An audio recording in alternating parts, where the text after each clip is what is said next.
Buenos días, mis queridas estudiantes del Instituto Colsub. El día de hoy vengo a traerles la sesión número 8 del diplomado en Neuropsicología Educativa. Ya únicamente nos falta esta y dos sesiones más de este diplomado tan interesante y fructífero para todas. El día de hoy vamos a ver las estrategias para los trastornos neuropsicológicos que afectan la actividad escolar. Les habla su orientadora Adriana Vera.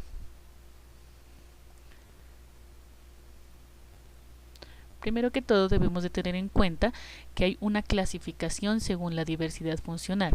Como les he venido diciendo, durante muchísimos años la diversidad funcional ha cambiado de nombres y se ha buscado como un término para que las personas con estas diversidades no tengan como, o sea, no se sientan mal o no se sientan etiquetados en cómo se les diga. Ha cambiado, se ha hablado de discapacidades, de dificultades, se ha hablado de inclusión educativa, de estudiantes con, eh, bueno, con muchísimos términos, con capacidades excepcionales, pero nosotros en el día de hoy lo vamos a trabajar como diversidad funcional, que es el último término que se está acuñando en el campo educativo. Primero que todo, debemos saber que las discapacidades hay muchísimas, pero cada una encierran diferentes trastornos. El día de hoy vamos a hablar de todas ellas, de discapacidades y de problemas que se encuentran al nivel cognitivo, comportamental, emocional de cada uno de los estudiantes. Primero vamos a hablar de lo que es la discapacidad intelectual, la discapacidad visual, la discapacidad auditiva, la discapacidad motora, los problemas que pueden haber en el lenguaje, en la conducta, problemas del ambiente social y familiar y también problemas de aprendizaje.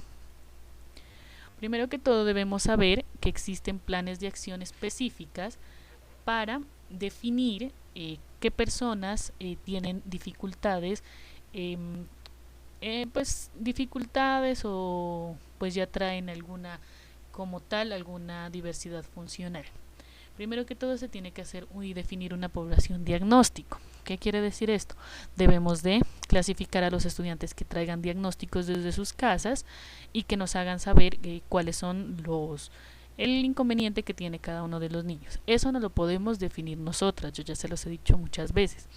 Nosotros no podemos ir por ahí etiquetando que un niño tiene dislexia, que un niño tiene disgrafía, que un niño tiene problemas de conducta, porque primero que todo no está dentro del quehacer docente y segundo que todo hay personas especializadas en este campo. En este caso sería la orientadora escolar o la psicóloga de la institución. Nosotros cuando pensamos o tenemos como les decía en anteriores clases, sospechas de que un niño sufre de alguna diversidad funcional, se debe hacer la remisión a orientación escolar y ellos determinarán, junto con los padres de familia, cuáles son los pasos a seguir para el tratamiento de los niños. Primero, dijimos que se debe definir la población con diagnóstico, después ellos, la psicóloga, le aplica un test de entrada en donde mira cuáles son las habilidades y cuáles son las fortalezas del niño. Después se hace un diseño de sesiones individuales con la familia y con el grupo tanto de compañeros como de docentes. Esto también lo tiene que hacer la psicóloga o la orientadora escolar, dado que ellos son los especializados en este tema, para que los niños, los demás niños y compañeritos aprendan a sobrellevar las dificultades del niño y los docentes sepan cómo trabajar con ellos y cuáles son sus limitaciones. Esto en muchas oportunidades no se da en nuestras instituciones.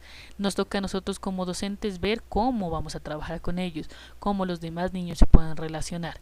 Pues es algo que no nos debe detener y si nosotros tenemos amor por nuestra profesión, vamos a investigarlo y vamos a darle las mejores como herramientas a los niños para que puedan desarrollarse. Por otra parte, se tienen que hacer talleres con padres e hijos para mejorar las relaciones parentofamiliares, sociales y escolares. Talleres propuestos desde escuelas de padres, específicamente para los niños con diversidad funcional. Muchas veces se utiliza una agenda escolar con las actividades que el estudiante debe realizar, dado que ellos tienen muchísimos problemas de memoria y eso les afecta la actividad académica. No es que ellos no quieran hacer o es que el niño es olvidadizo, no, su memoria de trabajo y su memoria a corto plazo y a largo plazo está muy afectada y por eso ellos olvidan hacer muchísimas cosas. Otra parte y una de las partes más importantes es hacer ajustes razonables, tanto en un formato que nos manda el Ministerio de Educación Nacional, que es el PIAR, y otro que es el DUA. El PIAR es un formato que se le llama así porque es un plan individual de ajustes razonables, y el DUA es el diseño universal de aprendizaje. El PIAR se maneja más que todo desde el primero de primaria en adelante, y el DUA sí se lo puede trabajar desde preescolar.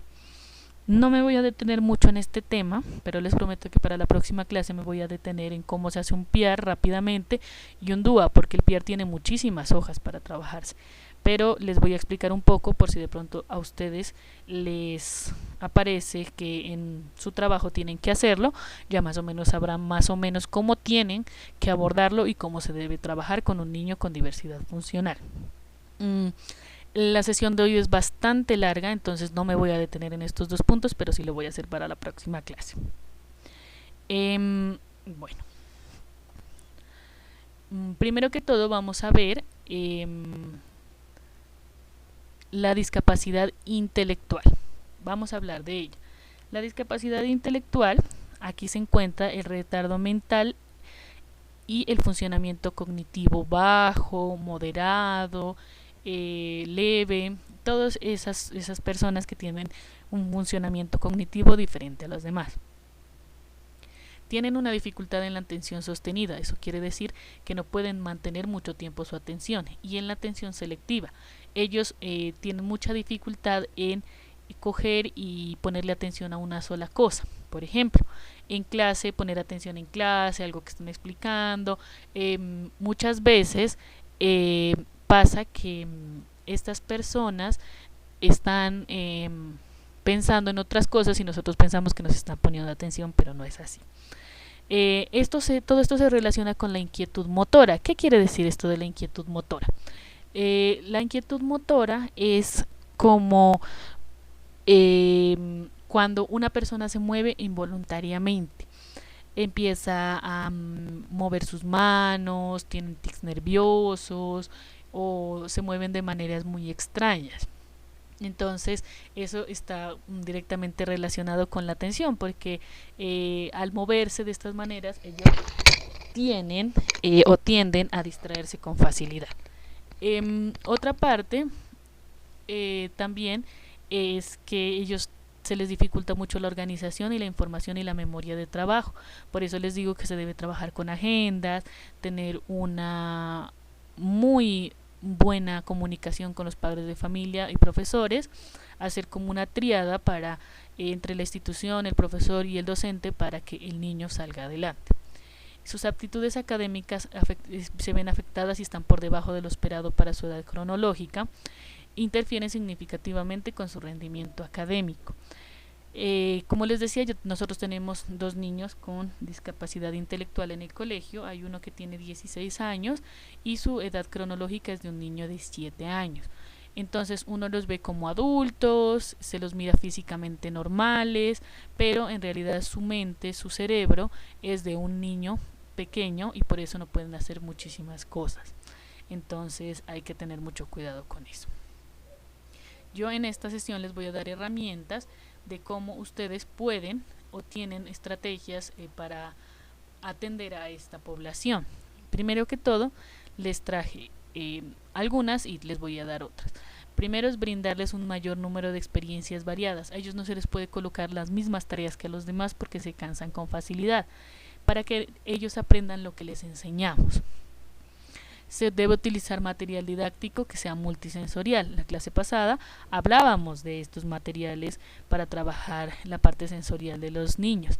Tiene que ser llamativo, acorde a los intereses del niño y que le permita experimentar con éxito las actividades realizadas. También se le puede ayudar a guiarle a realizar las actividades hasta donde las pueda hacer y las haga por sí solos. No hay que cogerles la mano, decirles venga yo le hago, yo le ayudo, porque esto más es lo que entorpece que lo que ayuda. Nosotros muchas veces lo hacemos porque nos da pena o porque yo le quiero ayudar, pero en vez de ayudarle entorpecemos su desarrollo. Se debe trabajar con él durante periodos cortos y se les va haciendo prolongados poco a poco. ¿Por qué? Porque ellos no están enseñados a trabajar mucho tiempo. Y si nosotros les ponemos a hacer actividades muy largas, se van a cansar y van a cogerle adversión a las actividades que hagamos con ellos. Toca que ayudarles y guiarlos a realizar las actividades. Hay que despertar el interés por los objetos y las personas que los rodean. También hay que hacerles que recuerden cómo hacer las cosas, porque ellos se olvidan y se les debe repetir muchas veces las tareas, porque a la primera no la entienden. Hay que comprometer mucho a los padres de familia con que lleven a estos niños a terapias neuropsicológicas, con psiquiatra, bueno, en la que terapia ocupacional, con lo que ellos lo requieran, porque sin esto ellos no van a poder desarrollarse normalmente.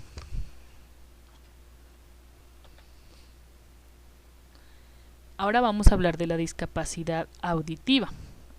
La discapacidad auditiva es un déficit, puede ser total o puede ser parcial en la percepción del oído, o sea, de la escucha, y se evalúa por el grado de la pérdida de audición en cada oído. Hay personas que son sordas de un solo oído, hay personas que son sordas de los dos, o hay personas que tienen una disminución auditiva, no son totalmente sordas. Hay dos tipos de personas, unas que son sordas y hay otras que tienen hipoacusia. Primero vamos a hablar de las personas sordas. Ellos poseen una deficiencia total o profunda, presentan incapacidad para que ellos procesen satisfactoriamente la información lingüística y los sonidos ambientales, o sea, ellos no los escuchan. Presentan dependencia visual y tienen una mayor discapacidad y dependencia de otras personas.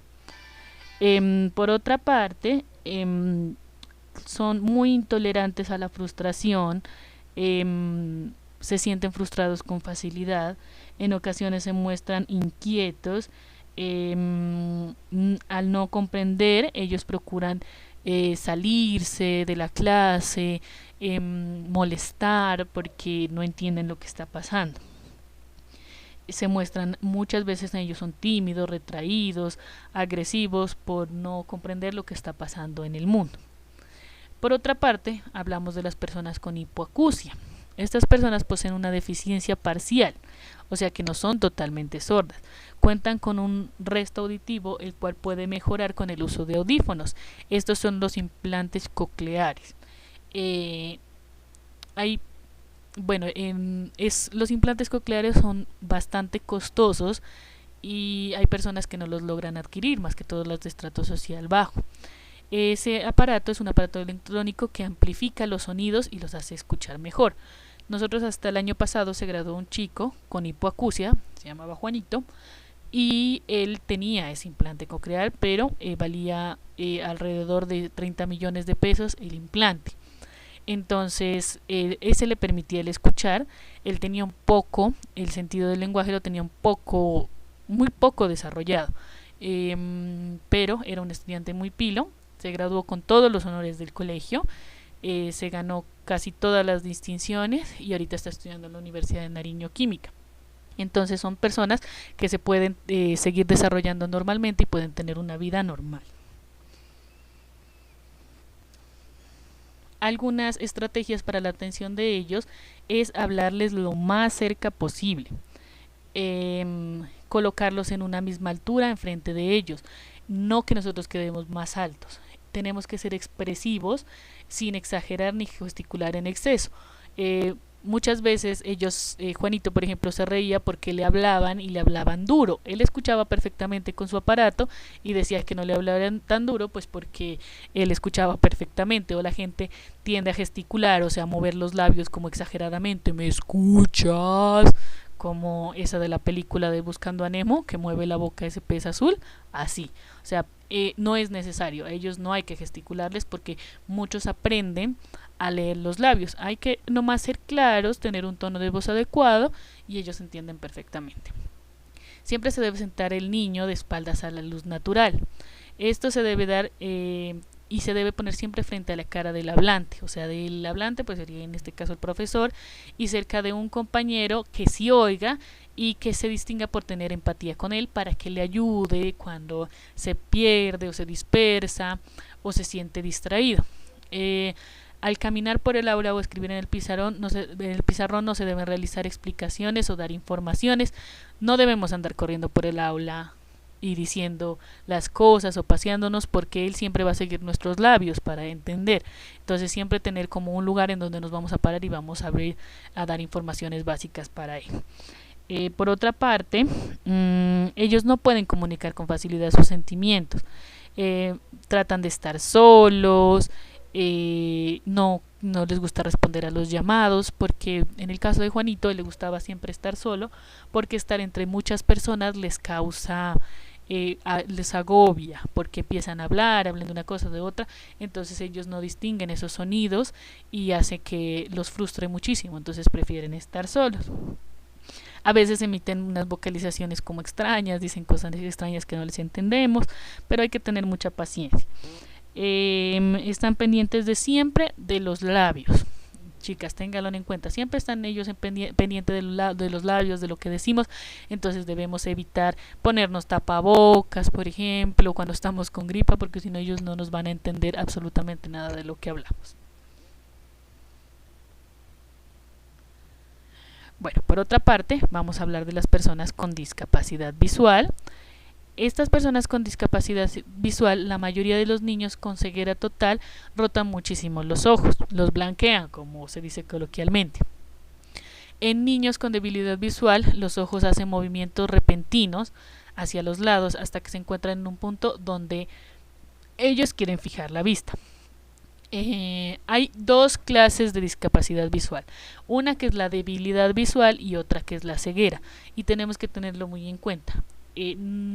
A las personas que son ciegas y las personas que tienen algún problema de visión. Las de debilidad visual son las que presentan una disminución significativa, pero tienen suficiente visión como para ver la luz, ellos se orientan y pueden ser funcionales. Estas personas presentan un campo de visión totalmente funcional. Es más reducido que el de una persona normal, un poco difuso, no tienen contornos, por ejemplo, definidos, ahí tienen sombras, miran sombras, por lo tanto la información visual que perciben no es muy completa, pero de todas maneras pueden defenderse y pueden ver. Pero las personas que tienen ceguera tienen una ausencia total o una percepción mínima de la luz que les impide su uso funcional. Ellos no ven nada. Estas personas obtienen información por la vía auditiva y táctil principalmente. Ellos desarrollan mucho más sus otros sentidos. En la discapacidad, en la ceguera, ellos tienden como a desarrollar movimientos compulsivos, de balanceo de cuerpo, arrastran los pies, pegan a las paredes, ellos tienen carencia de estimulación, porque no reciben esos estímulos visuales, no tienen como incentivos de moverse de los espacios porque son muy inseguros para moverse. Algunas de las pautas y estrategias que podemos dar es sentar a los niños en la fila delantera, que donde les quede muy cerca el pizarrón. Rodear al alumno con abundante estimulación, donde ellos puedan tocar, donde ellos puedan estar con otros compañeros. Deben mantener los espacios habituales de la escuela y del aula sin alteraciones, o sea, ellos aprenden un camino. Ellos aprenden cómo son los lugares donde están, su salón de clase, su casa.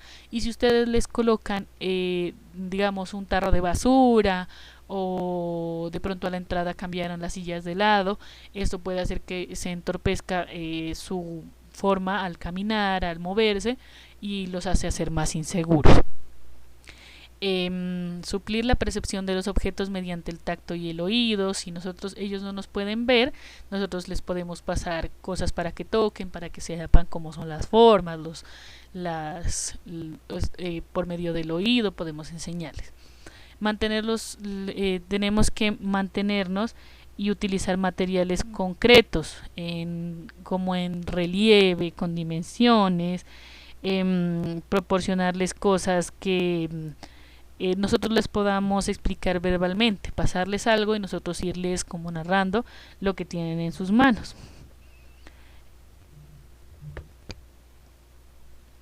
Con estos chicos también debemos tener en cuenta enseñarles a los padres a que les den un poco de independencia, dado que los sobreprotegen mucho y cuando llegan a nuestras aulas son niños que son demasiado inseguros, entonces hay que empezar a trabajar con los padres esa independencia que debe de tener el estudiante.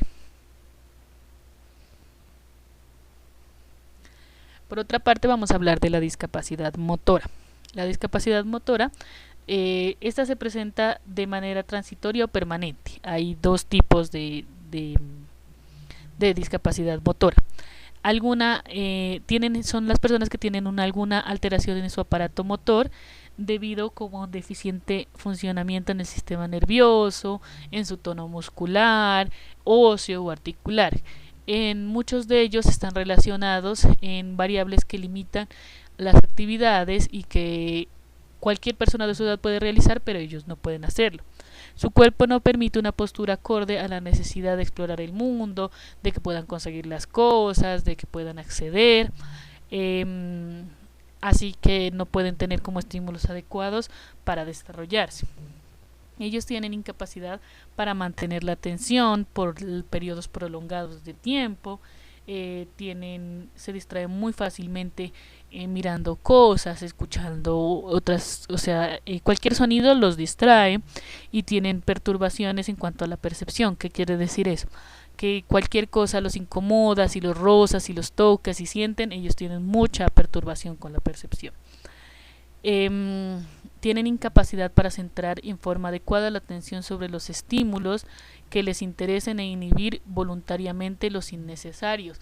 Eso lo veíamos en el desarrollo de la anterior clase. No pueden como clasificar los estímulos. Esto me gusta, esto no me gusta, esto lo voy a sentir, esto lo voy a dejar un poco al lado. Ellos no tienen esa capacidad de discernir. Por otra parte, estas personas con discapacidad motora tienen como una tendencia a continuar una actividad sin completarla. Ellos empiezan una actividad y se cansan con mucha facilidad.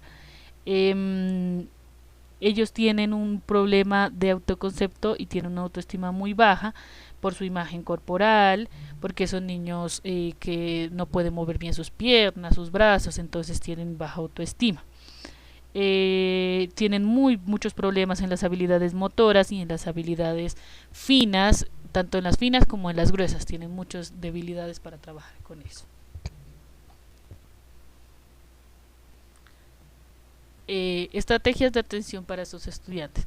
Nosotros debemos conocer cuáles son las dificultades que los afectan en los procesos de enseñanza y aprendizaje, ver cuáles son sus resultados, identificar los efectos de la discapacidad sobre las experiencias escolares. Nosotros debemos brindarle a ellos un contexto flexible, donde haya una infraestructura que ellos la puedan manejar, que el colegio esté adaptado para ellos, y eventualmente hacer como unas modificaciones de mobiliario, de rampas para que ellos puedan moverse. Se le puede brindar un mayor número de experiencias variadas para que aprenda lo que le enseñamos, igual que a los niños con ceguera. Ellos se les puede dar diferentes experiencias para que hagan cosas que no pueden hacer, pero las pueden hacer de otras maneras. Con ello se puede utilizar, posibilitar la comunicación, hacer sistemas alternativos, como trabajar con lengua de señas, tableros de comunicación, etcétera. En cualquier caso, estos deben ser brindados por especialistas. Nosotros no podemos como intervenir en cosas de las que no tenemos mucha idea. Entonces la mayoría de estos niños tienen su neuropsicóloga, su psicólogo, y ellos nos dan las luces para trabajar con ellos. En la discapacidad motora también tenemos que tener muy en cuenta de siempre tener al niño muy motivado, tenerlo con objetos llamativos, para que ellos se interesen en las actividades y también ayudarles y guiarlos en las actividades hasta que ellos lo puedan lograr y hacerlo por sí solos. Ahora vamos a ver los problemas del lenguaje. Los problemas del lenguaje se caracterizan por la dificultad de adquirir y usar el lenguaje hablado. En los niños suele ser debido a problemas que vienen congénitos, o sea, durante la gestación, infecciones que tuvo la madre o procesos madurativos del feto.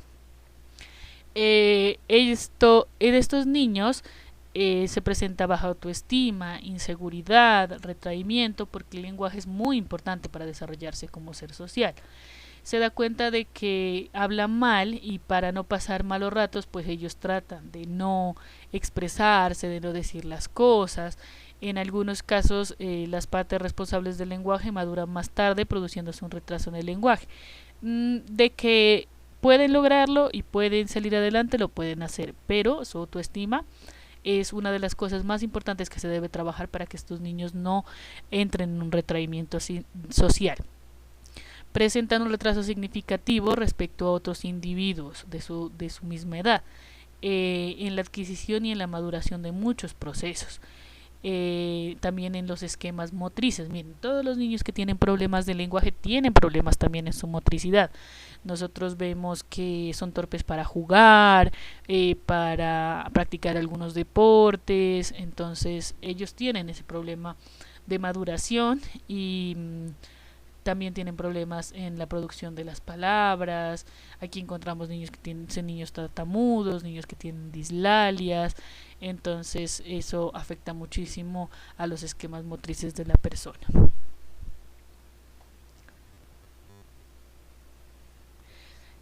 ¿Qué estrategias de atención podemos tener con ellos? Tenemos que evitar llamarles la atención en público, ya que esto puede ser motivo de burla de sus compañeros. Debemos evitar la corrección directa y persistente, usted niño, sí, usted siempre usted es el que no pone atención, niño, a ver, hable bien, por ejemplo, esas cosas debemos evitarlas. No debemos hacerle críticas. Cuando ellos no sepan pronunciar, nosotros debemos pronunciarle la palabra correctamente. ¿Listo? Se le debe brindar al alumno bastantes oportunidades para practicar y volver a hacerlo hasta que lo pueda lograr. Se debe propiciar un ambiente óptimo de aprendizaje. Tiene que ser rico en lenguaje oral, hacerles lecturas, hacerlos que hablen, que cuenten historias, que pasó la semana pasada, que hicieron el fin de semana. Y también en la parte impresa, para que ellos escriban, mejoren su letra, porque muchas veces estos niños tienen problemas de disgrafía también en el caso de la escritura. Hay que darles seguridad en sí mismos para que superen el trastorno, identificar las áreas específicas en las cuales ellos tienen dificultades. También podemos ver que se les tiene que dar instrucciones simples, dividir las tareas en repasos pequeños y siempre compensarlo con elogios. Debemos de nosotros con ellos fomentar un clima de comunicación y no estar insistentemente acribillándolos con preguntas, siempre a ellos, solo a ellos, porque sí se puede dar como un problema para que ellos mejoren su autoestima. Por otra parte, vamos a ver los niños con problemas de conducta. Nosotros en las anteriores clases habíamos visto una parte de esto, pero aquí vamos a ver la forma de cómo los debemos tratar dentro del aula de clase.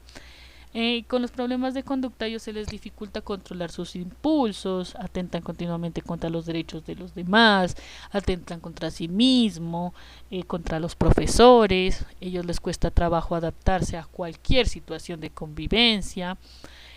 Proceden de un ambiente familiar conflictivo, o sea, son niños que vienen de casas que sufren de alcoholismo, adicción a algún tipo de drogas, personas bien conflictivas en la familia, con malas situaciones económicas, de pobreza. Ellos siempre están en la mayoría de las peleas, las riñas con otros estudiantes, están actuando sin pensar en las consecuencias de lo que hacen, son rechazados por los otros niños en las clases de educación física, por ejemplo, porque son niños demasiado bruscos. viven solitarios y aislados, se encierran en sí mismos, porque los otros niños no los aceptan porque son muy peleones. Carecen de afecto por la propia persona, son niños desaliñados, que van mal vestidos, que no se bañan, en algunos casos, porque tienen una carencia de afecto y presentan perturbaciones emocionales. En estos niños con trastornos de conducta, ellos están demandando constantemente la atención de nosotros como maestros. Profe, lo hice bien, profe, mire, profe, esto, gritan, hablan duro, no diferencian entre lo que se debe hacer y lo que no se debe hacer, sufren de trastornos emocionales y cognitivos que ellos les dificulta mucho manejar adecuadamente la frustración. Son niños que si se frustran, explotan. Presentan dificultad para esperar sus turnos, quieren siempre participar ellos, son muy inteligentes sí, pero no tienen normas de convivencia claras. Algunas estrategias de atención son: debemos nosotros de solicitar un apoyo interinstitucional necesario, por fuera, que los lleven a un psicólogo, a un neuropsicólogo, que los lleven a terapias. A estos niños les funciona muchísimo que hagan deportes en terapias, en momentos alternos a los de las clases, que vayan a natación, que estén en taekwondo, que estén en fútbol, porque eso quema muchísimo la energía y hace que se distraigan. Se debe ampliar el currículo, siempre enseñándoles hábitos sociales y de pertenecer a una comunidad, siempre estar incentivando esto. Se les debe fomentar los valores, establecer normas de conductas específicas y concretas. Siempre debemos ser muy claros con ellos y establecer cuáles son los límites desde el principio. Si nosotros dejamos que, como coloquialmente se dice, no la monten, ellos dicen por ahí un dicho que el mico sabe en qué palo se trepa. Entonces, si usted deja que el niño haga lo que quiera, le diga lo que quiera, ellos saben que lo pueden hacer y van a seguir haciéndolo. Entonces, desde el principio establecer esas normas claras, concretas y establecer esos límites. Entre ellos se debe edificar la confianza, dirigirse a ellos con respeto, exigirles respeto, señalarles cuál fue la falta cometida, pero sin ofenderlo ni humillarlo. Evitar confrontaciones en peleas, que vayan a desatar el coraje y que faciliten la ofensa o el insulto. Miren, yo a ellos les decía que siempre se debe trabajar con la técnica de que todas las cosas que se hacen tienen una consecuencia. Siempre señalarle cuál va a ser la consecuencia de que él se comporte como se comporta. Las personas, vamos a hablar de las personas con problemas del ambiente familiar y social. Eso ya es de las últimas y no es menos importante. La calidad del ambiente familiar y las experiencias que viven los niños en su casa son fundamentales en el desarrollo tanto social y emocional de ellos. En la infancia se aprende más que en cualquier otra etapa de la vida. Los individuos son muy vulnerables y ellos repiten las acciones que observan durante su niñez. Verán, ¿no?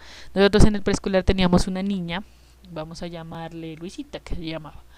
Y la niña era supremamente rabiática y grosera. Un día quebró una silla y llevaron a la coordinadora pues a decirle que eso no debía de hacerlo, pues como a ponerle los límites claros, ¿no? Y a decirle cuáles eran las consecuencias que iba a tener por haber hecho eso. Las trató con unas vulgaridades, tiró las cosas, quebró un vidrio, o sea, la niña, tenaz el problema social que tenía. Y la mamá, pero ella en la casa nunca dice esas groserías, la niña nunca hace esas cosas, eso es mentira, la niña donde sea que aprende, aquí es que le enseñan. Y más adelante, por X o Y motivo, ustedes saben que las redes sociales, Pasto es muy pequeño, escuchamos a la mamá diciendo todo el número de cosas que decía la niña, entonces pues uno sabe que ese ambiente social en donde se desarrolla el niño es bastante importante y que los niños son el espejo de lo que aprenden en casa. Al crecer estos niños imitan esas acciones, lo que observaron, experimentaron en su entorno familiar, especialmente en el de sus padres. Estos son niños donde hay mucha desintegración familiar, abandono, desatención por parte de los padres. Son niños que fueron llevados a tutorías familiares, que no los aceptan sus familiares propios, que viven en hogares sustitutos, hay niños que tienen falta de comunicación, falta de estímulos para aprender. Estos niños son muy desadaptados, trabajan, son niños, aquí podemos encontrar los niños que trabajan fuera de la casa para solventar los gastos del hogar, de repente puede estar llorando sin motivo dentro de la hora de clase, ellos muestran muchos rasgos de ansiedad, por ejemplo pueden tener manierismos como chuparse los dedos, morderse las uñas, entre otros. Y cometen errores al leer en voz alta, repiten mucho lo que se dice, o sea, uno dice algo y ellos lo repiten constantemente. Aquí vamos a ver algunas estrategias para tratar con estos niños. Se debe identificar las potencialidades del estudiante. Siempre debes de ver qué es lo mejor que hace el estudiante y hacer muchas veces esto para que él vea que es bueno en algunas cosas. Yo, por ejemplo, en el niño que tengo, él es muy bueno en los deportes. Entonces lo ponemos de capitán del equipo, él es bueno hablando, diciendo cosas, lo ponemos a que salga en las izadas de bandera, que hable, que diga, que grite. Por ejemplo, él grita demasiado y habla demasiado duro. Entonces, por ejemplo, cuando hay ventas en el colegio lo ponemos a que venda y así pues miramos cuáles son sus potencialidades y lo ayudamos con su autoestima. Le brindamos al estudiante bastantes oportunidades para cuando se comporta mal, pero sin dejarlo olvidar que siempre tiene una consecuencia. Estos no son niños que nosotros podemos estar llevando a la coordinación a cada rato, porque en un segundo los echan. O sea, si nosotros decimos todo lo que hacen en un día lo sacan. Entonces darles bastantes oportunidades, pero hacerles ver cuáles van a ser las consecuencias de ello. Tenemos que identificar las áreas específicas en las cuales tienden a ser detonantes para ellos. Hay muchas cosas que les causan molestias y esto hace que se comporten mal, que tengan comportamientos disociativos, que les peguen a los compañeros. No debemos ser chismosos, ¿no? Pero debemos averiguar cómo es su vida familiar. Si podemos indagar con él. Ellos son niños muy cerrados, pero si nosotros les damos confianza, ellos nos van a contar lo que sucede en sus casas. Les damos instrucciones simples, les dividimos las tareas en pasos pequeños, los recompensamos con elogios, siempre y cuando hagan las cosas bien. No podemos elogiar por lo que se haga mal. Aquí hay un aspecto muy importante en esto. Nosotros no podemos dar recompensas por cosas que se tienen que hacer. Ahí hay una línea muy delgada entre que premiemos por cosas que se deben hacer y premiemos por cosas que realmente requieren de premiación. Les doy un ejemplo. Uno no premiará a alguien por bañarse, por comer, porque esas son cosas que se deben hacer y no tienen ningún tipo de nosotros no podemos negociar con eso. Pero, por ejemplo, si acabas de primero, si haces mejor la tarea, si pintas bien, o sea, esas son cosas adicionales. Que tiene que estudiar y nosotros no podemos recompensarlo porque fue a estudiar, por ejemplo. No. Nosotros debemos recompensarlo porque hizo las cosas mejor que los demás. Debemos darle tiempo para completar el trabajo escolar, las pruebas, evitar etiquetas, niñas, siempre evitar etiquetas, como que ese niño es el peor, ese es el más agresivo, este es el más grosero, usted como siempre, no se esperaba menos de usted, esas cosas se deben evitar con ellos.